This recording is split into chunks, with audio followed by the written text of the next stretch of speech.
may pupuntahan tayo mga Badgers. May laro kasi ako ngayon sa Chicago.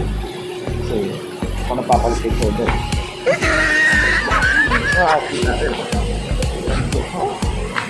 Papo natin si Christian Mercury. Christian Merc, musta na yung issue mo kaya, no? Christian Merc, nagtagupit na po si, pupunta na po ng Canada yan. Christian Merc.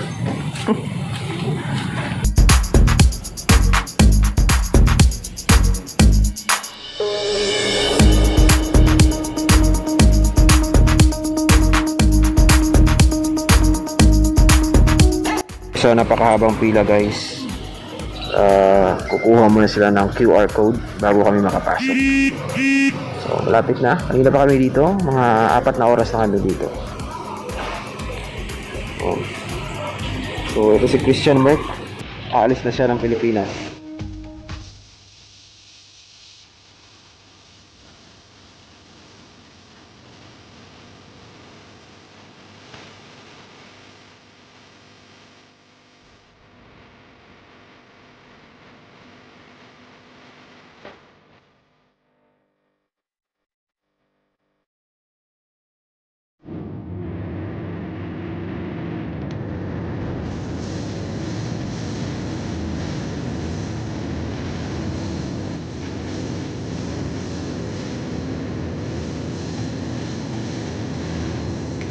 Sa receiving area.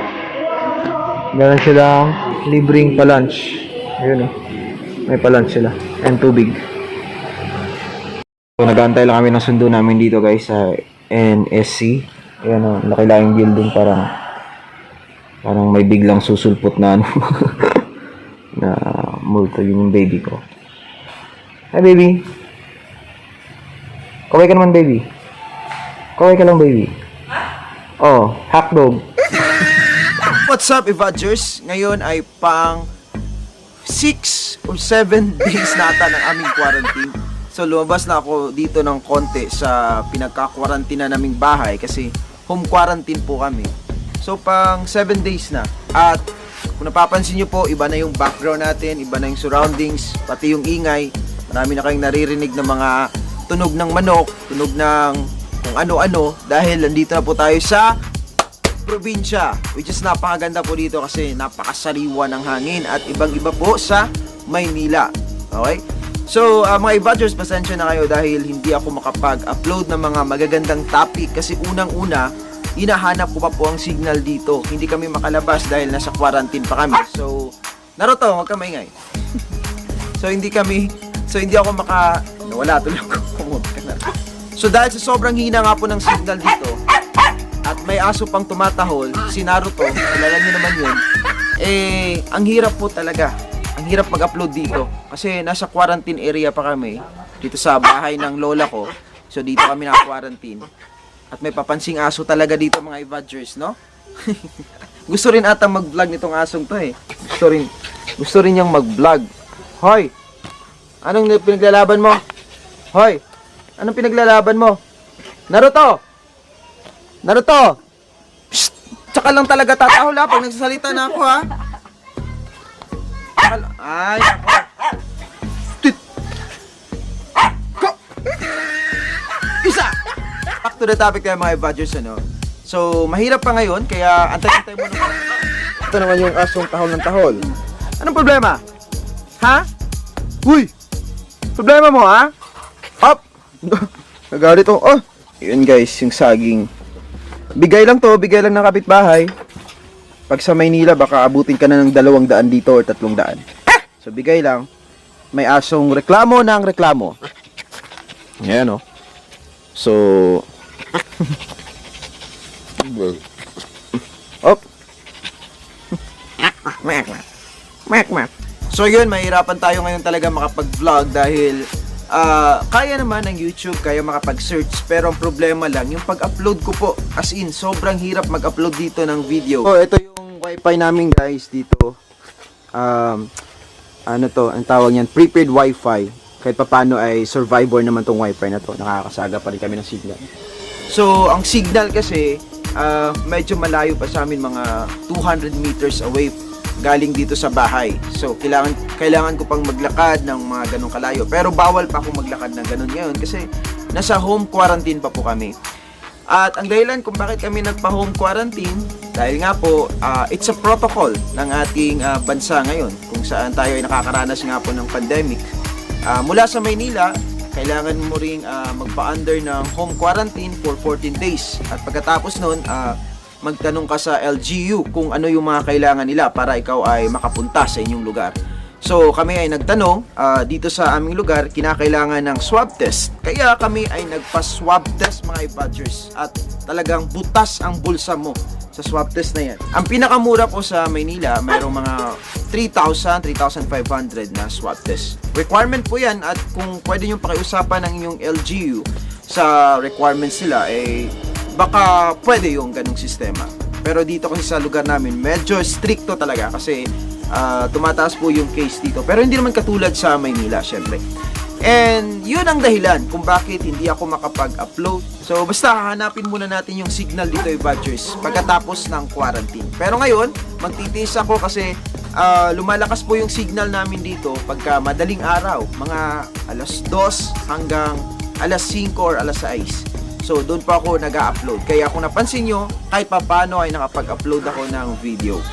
At hindi nga ako makapag-vlog ng sobrang focus dahil sobrang ingay po talaga dito. Ang dami talagang maingay. So, pero bago ang lahat ng yan, tikman muna natin itong native na wine. Coconut wine. Hindi ko alam kung coconut wine ba tawag ito. Pero para sa mga bata dyan, bawal kayong uminom nito, ha. Kasi hindi ko alam kung bawal ba sa mga bata. Basta pag alak, bawal yan sa bata. Pero wala namang alcohol to. Wala pa itong halong kahit anong chemical. So fresh from the tree, from the coconut tree. Okay? Inumin natin. Kasi matamis to eh.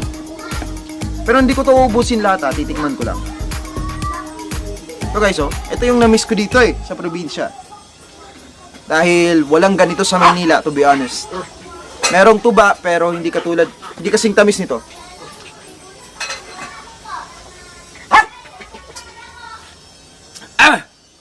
Ang tamis! Grabe.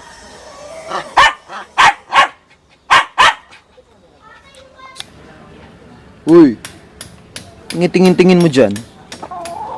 Gusto mo? So, ito po yung si Christian Merck. Nag-online class na po dito. Okay? So, walang signal, kaya kawawa. Guys, ito yung mga manok ng tito ko. Yan o. So, kumusta kayo dyan, ha? Basta! Sisikapin ko sa mga susunod na araw makapag-vlog ako ng mga trivias, history and everything, mga konspirasiya. Mag-vlog tayo niyan, mga badgers. Pero sa ngayon ay medyo chill-chill lang muna tayo. At ito ngayon ang ating native bibingka. Talagang pinagmamalaki ko to dito kasi sobrang sarap po nito, mga badgers. Dito lang to matatagpuan sa lugar namin. Ang dami ko nang napuntahan na lugar dito sa Pilipinas. Pasensya na kayo, ha, yung mga taga saan man dyan ay syempre pinagmamalaki ko tong aming bibingka kasi punong-puno to ng niyog, mga badgers. Hinihingi lang po kasi yung mga niyog dito sa sobrang dami.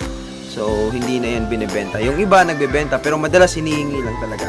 Kaya yung kanilang bibingka rito ay punong-puno ng niyog na siyang naging dahilan kung bakit sobrang sarap po ng bibingkang to. Papalawayin ko lang kayo, yung mga nasa abroad dyan. Pasensya na kayo pero sigurado maglalaway kayo sa sarap ng bibingka. Mas masarap ang pagkaing Pinoy, hindi po ba? At mga badgers, sa mga susunod na araw, marami pa tayong pag-uusapan. Merong mangga dito sa amin na nababalita dito sa lugar namin na merong nagpapakita ng mga kakaibang nilalang. Sabi nila, babae na nakaitim, tapos babae na nakaputi. Gusto ko siyang gawa ng paranormal documentation. Sa mga susunod na araw, sigurado ako, interesado yung iba sa inyo, pero yung iba sa inyo ay natatakot. Please comment down below kung gusto nyo gawin natin yung topic na yan kasi pagpupuyatan kong bantayan yung manggang yan para makita ko kung meron ba talagang lalabas o hindi. And I think that's all for today's vlog. Para sa marami pang konspirasiya, kakaibang kwento, political issue at mga reaction, patuloy lang ang tumudok dito. Ako po si Evan PUP. Kumain tayo ng bibingka. Peace out!